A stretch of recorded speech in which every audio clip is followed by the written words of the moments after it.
said that reading can make you more empathetic as a person. It's a way that you can escape, so escapism. It can take you faraway places. It can put you into other people's shoes. It can even keep your brain healthy and help you sleep better, or it can inspire you. Well, today our featured author is going to be Zaira Pirzada, and we're going to be talking about her poetry book, Qurbaan. Don't go away. We'll be right back with some more our featured author, Zaira, for today.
If you have just joined us, then welcome. You're watching Books with Bridgetti.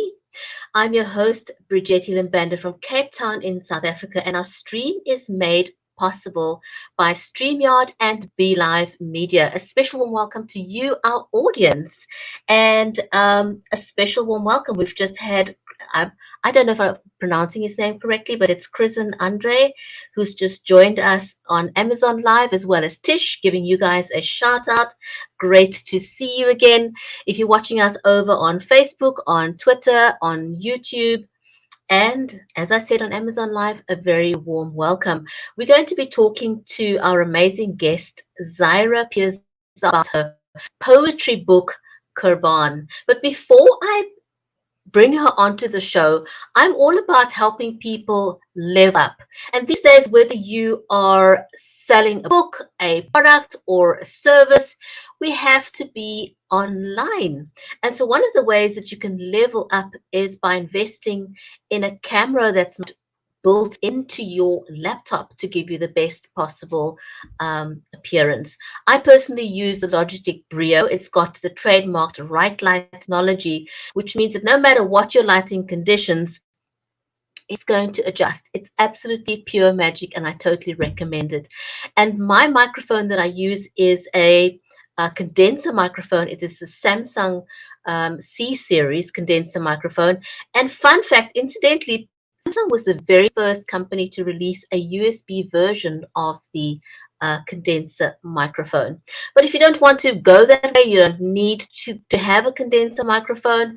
If you simply wanting to improve your sound, I can also recommend that you invest in a lapel mic. And this is the Rode lapel mic that I definitely want to recommend. And also in the box, you get one of these little fluffy thingies, which is called a windshield.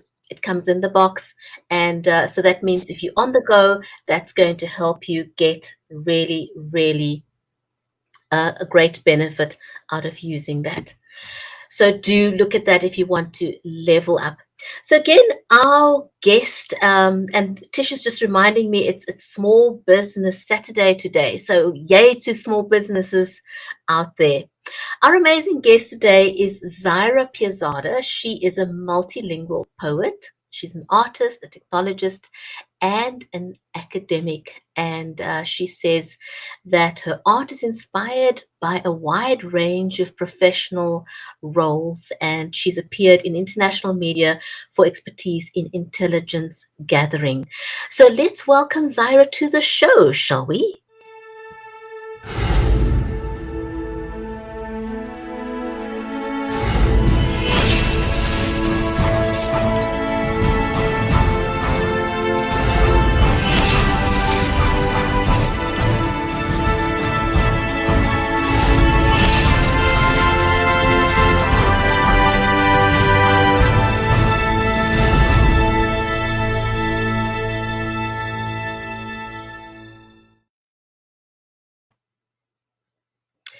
Zaira, welcome to the show. I'm so glad that you're able to join me today. Thank you so much. Absolutely. Thank you for having me, Bridgetti. Thank you.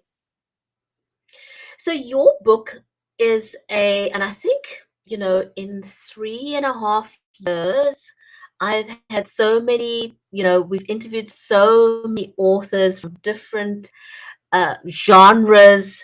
Um, I've actually got a whole collection here, of the many, many authors and the books. And so anyone that's watching us over on Amazon Live, if you go to my storefront, you'll find a whole bunch of books, because over the span of 3.5 years, you interview a bunch of authors, so it's been great so far.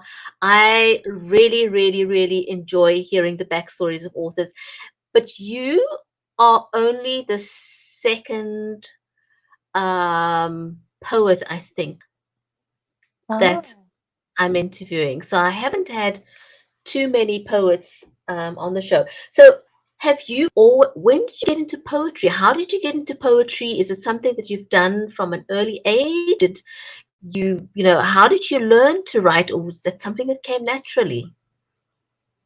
ah. See, whenever I'm asked this, I always find a more concise way to answer it because it's a whirlwind of experiences that lead to this. First, I attribute my knack for poetry to my grandfather, my mother's father. He was a poet. And every time I was with him, I'd be reading something with him and learned a lot from him. And my mother was a very avid reader and always, still is actually, and always took us to the library, my brother and I, uh, and said that this was going to be formidable for us growing up, learning other authors and reading. And that's how I got into it. It's something you stumble upon not just by nurture, but also by nature. So inside of me, I always felt drawn to it. That's amazing. And what kind of poems do you write? And is it just, do you are you purpose do you decide that that's the kind of poetry you're going to get into, or do you just go with whatever you're led to? I try to experiment with a range of different styles. Uh, Free verse, sure, taking a lot from beat poets like Ginsberg, the great Ginsberg, trying to as well imitate meter form from the Greeks onward. I take all of that and I mix and match it within the poetry. So I don't stick to one single form. Nowadays, I'm experimenting more with ghazal, so Urdu poetry, uh, and so all to say, it's never premeditated the form. Um, these days, it just comes to mind when I think of the theme and what I have to say. And how long did it take you to come up with this collection? Is it over a span of years, or how? What was your process? Well, um, there are two or three pieces that I have in Qurbaan that are from 5 years ago, but the majority of what's in here is recent. What happened was that throughout COVID-19 and a little bit before it, tiny bit before it, I was writing a lot, but I was writing from a different place. um, a place of that all of us were in: loss, confusion, finding purpose, going through sickness and health, and everything that I'd written throughout that time, especially with regard to the political turbulence in the States, felt necessary to share. So everything that's in here, the good majority of it is from the past 2 or 3 years. Wow, wow. It's amazing how people have harnessed this period that we're in, um, to use that for, for writing purposes. And it's great to see the different perspectives that people have and how that shows in their style of writing. But I want to ask you, the name Qurbaan, where does that come from? It's a very unusual name. What does it mean? Qurban in Arabic means a martyr, a sacrifice. It is an Islamic sacrificial ritual of an animal that occurs around one of our Eid holidays. And the purpose is to sacrifice an animal in order to give away to the people. So oftentimes, a lot of families will sacrifice a goat, a cow, what have you, and then they'll give it away to the poor, they'll give it away to those that are in need. So Qurban, you can see, is quite layered. There's this idea of a loss of life, but then there's an idea of feeding life as well with it. And then there's the idea of sacrificing something, giving something in order to feed life. And I thought that that concept throughout my life has befit a lot of things I've gone through. So I've taken something that I was nurtured in, Islam, and I made it more art. And the cover of the book, I was looking at the cover of the book. Did you design that yourself? That I did not. Annie Del Hierro Jost. She's a wonderful artist. You can find her or business name Killa Collage on Instagram. I will make sure to give the reference. She made this, and it's actually a collage. It's a collage in pieces. Hold on a second. I'm going to put you onto full screen so people Sure. can see the detail in that book. There we go. Yes, it's a collage in pieces. If I could show you the original copy, which I have stored away, everything is intentionally placed. So Annie and I spoke. Um, we both spoke about this when I was ready to publish the book. I was originally going to do a more risque cover, and I thought to myself, well, this isn't going to go too well in a public forum. So I reached out to her and I said, I love the work that you do. She positions the moon very prominently in a lot of her work, and also mushrooms. And, that being one of the oldest kingdom in the world with a great amount of knowledge, and the moon being so significant in Islam for me, I connected so well with this and commissioned this. Um, it has significant meaning in every bit of it as well. So you met her on Instagram. Actually, we met in real life. She's an Oh, wow. acquaintance. Yeah, yeah, we met in real life. I was just saying that that's where you can find a lot of her artwork. I would love to explain to you each part of this cover. It's it connects so much, not only to my connection to the earth, but the fire, even, that I am praying to, or getting receiving warmth to pray, is a pomegranate that's growing from the ground. It's actually the top of a pomegranate, and that's intimately connected to Islam as well, supposedly being the forbidden fruit, if not the fig, or otherwise the symbolic apple. There's so much detail in there. And I was trying to get my iPad to work earlier and it just wouldn't. And I thought, let me just take a chance now. Yeah, it's And just it fantastic. She's actually wonderful. does work. I mean, it is gorgeous. Just that, the sheer um, detail in there is absolutely amazing. And the colors are vibrant and gorgeous. Um, there's a lot of detail in that artwork there. Can I ask you to read some of your poems? I always love hearing the author read, because I don't think anyone else who reads it can have the same, can convey what the author really wanted to achieve um, with their words. So, would you mind? Oh, absolutely. I would not mind at all. I agree with you. By the way, I was reading, I absolutely adore T.S. Eliot, and I was reading some of his work the other day, Ash Wednesday being a fantastic poem. And I was looking on YouTube for one, for one recording, and hearing him, my gosh, I said it so differently in my head. It's always so different.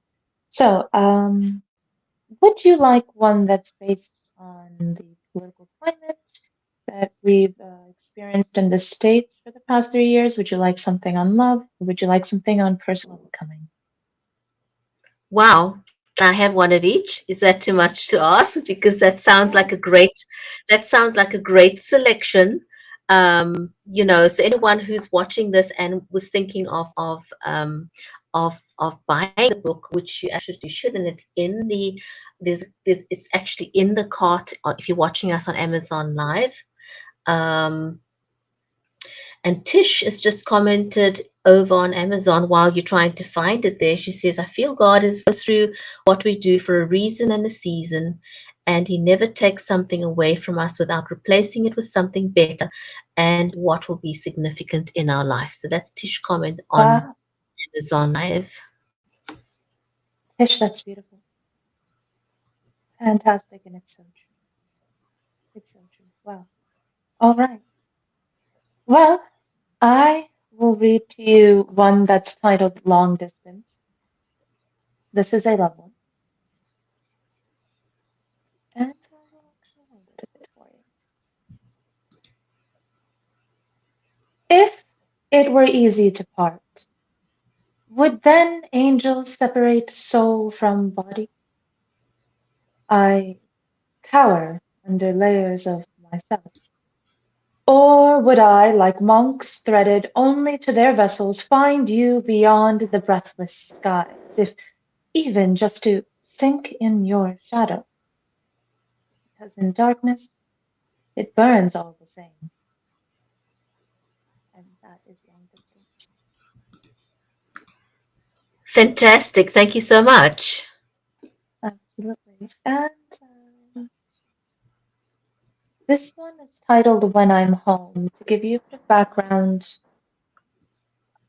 being in the States, growing up in the States as a South Asian Muslim woman, uh, you have you feel a bit uprooted from the proverbial home. The This is where my parents are from, and then you feel a bit of distance and belonging to where you are currently. I mean, myself in the States. I think this is a shared immigrant experience for many, or even those in the second generation. So I titled this When I'm Home to talk about what this felt like. When I'm home, speak to me in my mother tongue, please.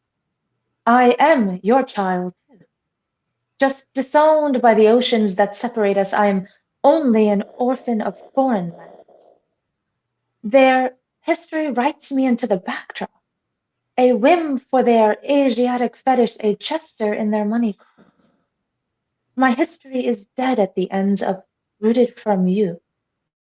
Speak to me in my mother tongue, please. I am your blood too. Nani painted me in amber red mehndi and they thought me a savage. Amma made art of spice and they thought me a savage. And when bombs caved buildings of those faces like mine, they fed me fists to mask my face with the blood of a savage. Speak to me in my mother tongue, please. I am no one if I am not you too. Wow, there's so much depth in that poem. And I think, very relatable um, to people who come from different ethnic backgrounds.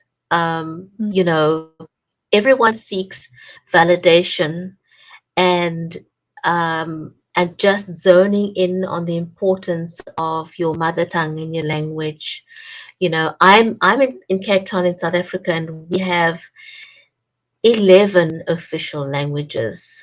and I cannot speak all of those languages, but I do, if I'm speaking to somebody, I do like to be able to greet them in their mother tongue, because I think um, it is just a welcoming way of embracing somebody into your presence by greeting them in their mother tongue. It's a simple thing, it's a little thing, but I think it means a lot that you've just taken the effort to greet somebody in their mother tongue, and say, welcome to my home, or whatever it is.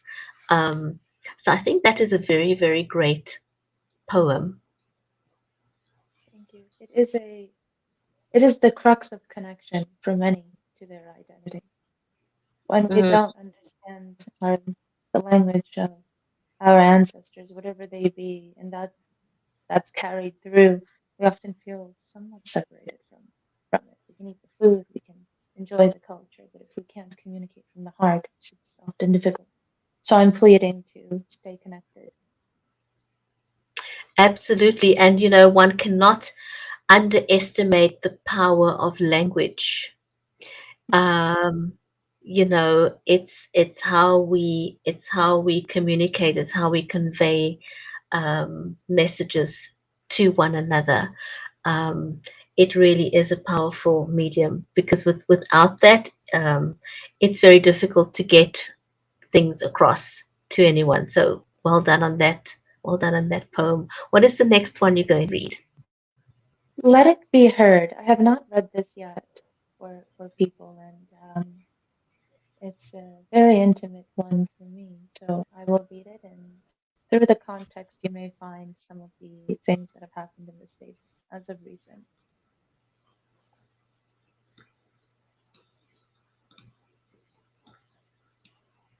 Let it be heard. While the blood of the sun, of the son of the sun, sizzles on stained cement, I beg, who taught us that black bodies no longer feel pain? That only one man can kneel, and that is if upon the neck of the righteous.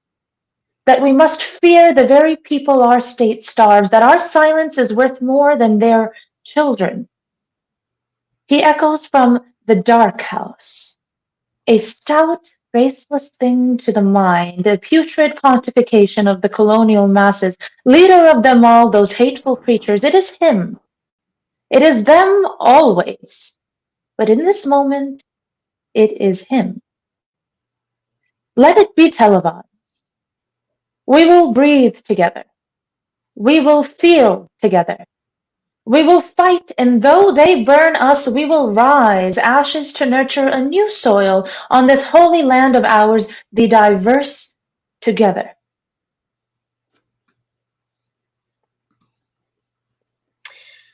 You know, I when I listen to your poem, and try and get a sense of what you're trying to say, would it be amazing if we could live in a world where we all saw each other just as people, just as people, as equals?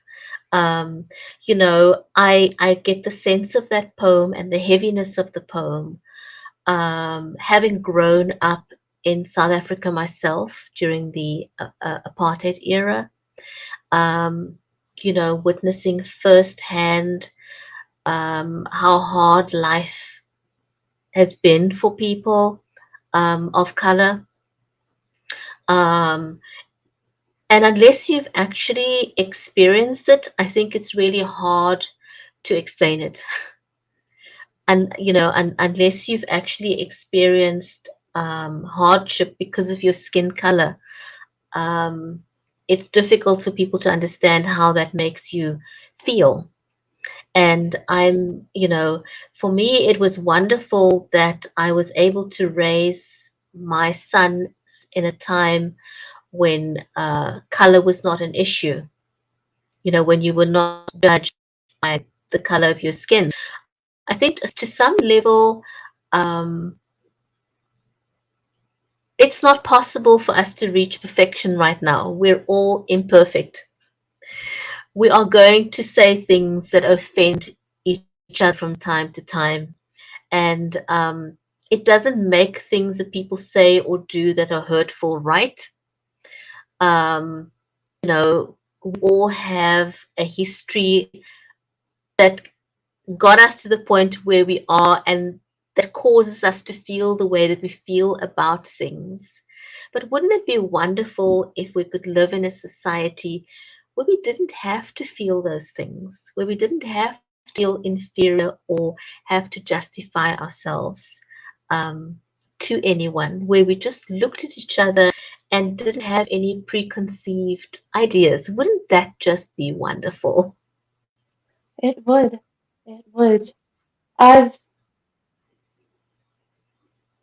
I've used some of the time within the past 4 or 5 months. I've gone through some significant changes within the past half year, and this has come from an immense amount of anger, sadness, hurt, and pain throughout COVID-19.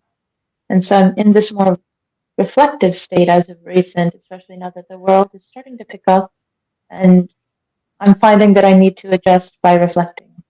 And what I think of some of even my own biases that I've held over the course of my life is that most of it comes from some defensive nature that stems from fear and weakness. I often think anger is just that shield so that nothing can touch us. And it manifests in what people call hate. People are just so scared of losing something. And that I think that's the togetherness that binds us and separates us all the same, not being able to manage and not being able I don't know if manages it, not being able to cope with fear and pain and sadness. And so we find ways to manifest it in very dark, deep, and ugly ways. And it's given me a lot of sympathy and empathy, not only for myself, but for all those that I see that are still stuck there. It would be nice for the world to not be that way. But I think I cope through the idealism of wanting the world to be that way to a more realist nature that people are just in pain, and it gives me a lot more heart. Um, hopefully enough to change things if I can. Yeah, absolutely. I think the saying hurt people" is Yeah. is very true. And not everyone Mm, has got the skills um, to cope with their feelings of hurt, and they don't know what to yeah. do with it. Sometimes it's expressed in a manner that may not be the best way forward, you know, and that can happen. So you published Qurbaan during the pandemic. Tell us a little bit about that process of getting published. How did you publish? Did you go indie route? Did you self-publish? Did you go traditional? And why did you decide on that method of publishing? I published with Lucid House Publishing, so I guess you can. It's oh, that's a long story. So Connor, one of the owners of Lucid House Publishing, uh, someone I met actually on social media when I was posting my poetry randomly, sporadically online. I'd written it for so long, never really thought to share it. It's something that comes from the soul, not something that is made for others, I felt. But I thought, hey, let's get an idea of what people think. And we'd been in touch for years, it feels like. And Connor has always said, you need to publish, you need to publish. I have this company, Lucid House Publishing, and he runs it so beautifully, so ethically. Echo as well, Connor's mom. They are the family owned publishing house with amazing modesty, humility, and kindness for authors. And this was going to be the only way I was going to do it. So that's why I decided on Lucid House Publishing. Long story short, and I trust them so much with my work, and it's something from the heart. It's not something I seek to profit from, but rather to share. And I knew they were the right people. Right. And as far as marketing your book, now traditionally prior to COVID, authors would go to libraries and do book readings, um, but that was not possible during the pandemic. So how did you approach your marketing campaign? Huh. You know, honestly, I've stayed a little more quiet about Qurbaan for a little because I have greater plans for it. Um, I'm working right now in a visual series for all of the poems. So you can see what images go through my head, and I will be acting in them as well in the visual series because one other thing that I do is I'm also a trained actor. So I thought to myself, I'd like to marry the arts, all of the arts, the way that I'm learning now to experiment with music at a very basic level, to the way that I act, to the way that I write. And I wanted that to be the ultimate advertisement for Qurbaan. I think it'd be nice to be on stage and to deliver it, but there's more that makes me feel as though it's not complete yet. And in the next year, I'll be publishing the visual series for it, and then I will go about more or less a tour. That's well, it tells me that you've given thought to this.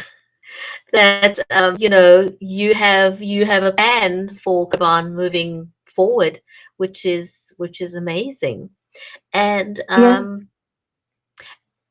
so for anyone that's wanting to get published as a poet, do you have any advice for them? Because people always want to know, well, you've done it. What's your advice for someone that has been sitting on a collection of poetry and they're unsure about themselves? Should they, shouldn't they? What's your advice? First thing I would say is to ask yourself why be hesitant about it. Many of us have our own reasons. If we find that the only limitation is ourselves and it's our fear of what others might say, then we have to revisit our purpose in art. We don't we don't create in fear of what others say. Qurbaan is also, I say, a poet's sacrifice because writers have classically been known to be martyrs for their work. Um, Anyone who has something to say is always in fear of just that um, internally, but they say it anyway.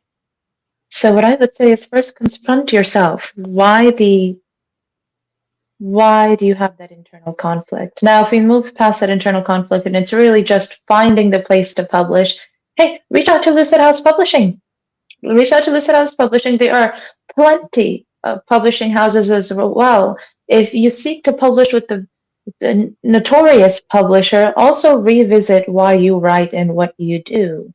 Um, Notorious large publishing houses and companies, I understand that you can get significant marketing, you can get X, Y, and Z from them. But what matters as an artist, what matters as a writer, is not the notoriety, it is not the fame, it is not anything like that. What matters most is that someone reads it and they tell you, I see you, which is what we seek. And also that they too feel, because that's our ultimate goal, to not only spread awareness of self, but emotions and how we can channel them artistically. Absolutely. I think when you write, you're sharing a piece of your soul, a Mm, piece of who you are. And I've spoken to a lot of authors who took a long time to tell their story because it means, and I think, it is bearing your soul to the world. Really, it's a window to the world in a lot of your work that you do. Now, you've also gone with a publicist. Um, what's your advice on choosing a publicist? Is that something that was a recommendation to you? How did you decide on going with a publicist? Why not do your own marketing? What was your thinking in terms of choosing a publicist? mm. I'm an artist. I'm not a publicist. So that's where the first part of not doing it myself starts with. This isn't my wheelhouse marketing. I can only bare my soul, and I'd be more than happy to bare my soul for a nickel. so so in that regard, I trusted Lucid House Publishing to help me. find a publicist, and Mickey is fantastic. Uh, Mickey Mickelson with Lucid House. So I really reached out to the people who know the industry best and confided in them to have someone do the outreach for the book for me. Now, I I don't think without a publicist I would have even the bandwidth as well in my life to do any outreach. This is to say, I wear many hats. So, yes, I write poetry, but also I work in cybersecurity as an advisor and as a general manager at an organization. And then I play music, I do athletics. So, I try to keep that range in my life and give what I don't think is going to suit my time to those who are best apt to do it. I think that's really, really good advice. To kind of stay in your lane and to focus on something that you're good at. Because if you spend your time trying to do marketing and you don't have the skill all the time, it's going to prevent you from doing things that you really, really enjoy. So I think that's really good advice for anyone out there who hasn't yet um, published their work. Um, so yeah, Zaira, thank you so much for your time. Thank you for sharing your poems with us. Um, Tish says that you're multitasking and you do it so well. But I mean, you're just doing a whole range of things. You sound like an incredibly busy woman, but busy is good. Busy is definitely good, especially during the pandemic. And I want to wish you well on the next part of publishing. So you're going to be working on the next phase in next year. Actually, I'm currently working on the visual series. I'll say this: I'm still very candid with my life, and oftentimes because I know so many others will get something from it. When Qurbaan was published, um, I actually already was on my way to the next phase of my life that is heralding in the next poetry more or less collection that I'll be writing titled Fana. So that's something that should be out within the next year and a half or so, right after the visual series that I hope will be published just by this summer, this coming summer. And what I mean by heralded in the next phase, many of us have gone through a lot of different forms of heartache. I'd recently gone through a very, very tough breakup, a very new phase of life where I took on a new role in my career and I moved states to state. And it's been fantastic for me to cope through art because I've realized in life that this is what humanity is meant to do. It's humanity is meant to teach and create from all moments. So the next phase of my art will be Fana. It's going to be a love poetry collection that will take a lot from Urdu poet traditions. So I'm going to bring you closer to home, closer to what I believe I am. And the visual series should be out in the summer. So this time by next year, you should see the next book. And then in the summer, you should see the visual series. Fantastic. Well, we'd love to have you back on the show again when you've got your visual series ready for publication. So thank you very much for joining us on Books with Bridgetti. Very honored to have had you on the show. And I want to just give a huge big shout out to Tish and everyone else who's been watching us live on the show, and to anyone else who may be watching this on the replay. Thank you for joining us and spending some time with us and just hearing the backstory. So Qurbaan is, if you are watching us on Amazon Live, Qurbaan is in the carousel. So please feel free to go and grab a copy of the book. Zaira, thank you so much. Take care, and we hope to have you back on the show soon again. Thank you, Bridgetti. It was wonderful meeting you, and thank you everyone for tuning in. I appreciate it. Pleasure. Take care, everyone. Goodbye for now.